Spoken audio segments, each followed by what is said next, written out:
যোৱা ৰাতি 11টামান বজাত আমাৰ ৰিজাল্টটো আহিলে মই 542 মাৰ্ক পালোঁ আৰু কেইবছৰ ধৰি তুমি চেষ্টা কৰি আছা? 3 বছৰ ধৰি চেষ্টা কৰি আছিলোঁ যোৱা। তোমাৰ দেউতাই কি কৰে? এনেই খেতি বাতি কৰে আৰু তোমাৰ পঢ়াতো অসুবিধা হৈছে?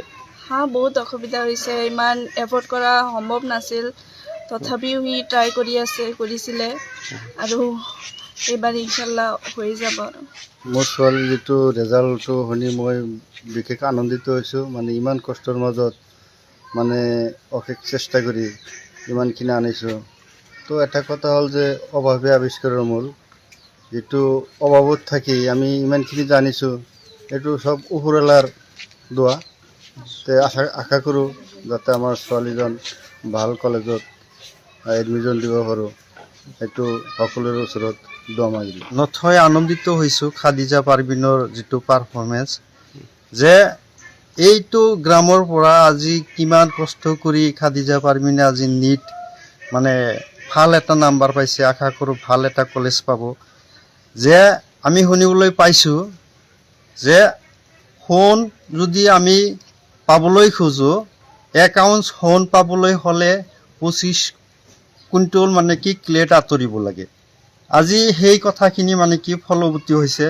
25 কুইণ্টেল ক্লেট আঁতৰাই আজি সোণ খুজিবলৈ মানে কি খাদেম ভাই আজি মানে সেই পৰিস্থিতিত উপনীত হ'বলৈ পাৰিছে।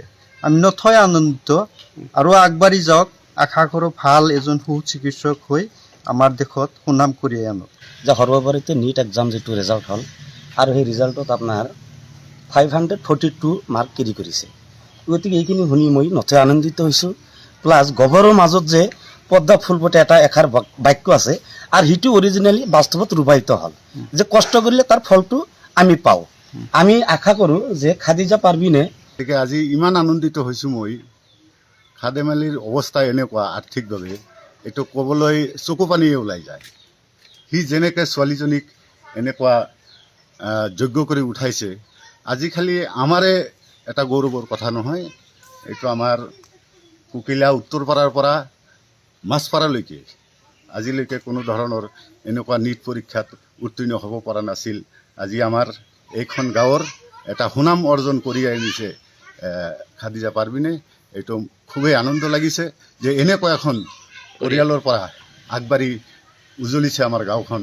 এইটো আমি নথৈ আনন্দিত হৈছোঁ আৰু ইয়াৰ ভৱিষ্যতৰ বাবে আমি ভগৱানৰ ওচৰত আল্লাহৰ ওচৰত কামনা কৰিছোঁ সি যাতে ভাল এখন কলেজত মেডিকেল কলেজত ছিট পাই সুনাম অৰ্জন কৰিব পাৰে আৰু এই সমাজৰ বা দেশৰ দুখীয়া নিচলা মানুহৰ যাতে উপকাৰ কৰিব পাৰে, এইটোৱে আমি আশা ৰাখিছোঁ।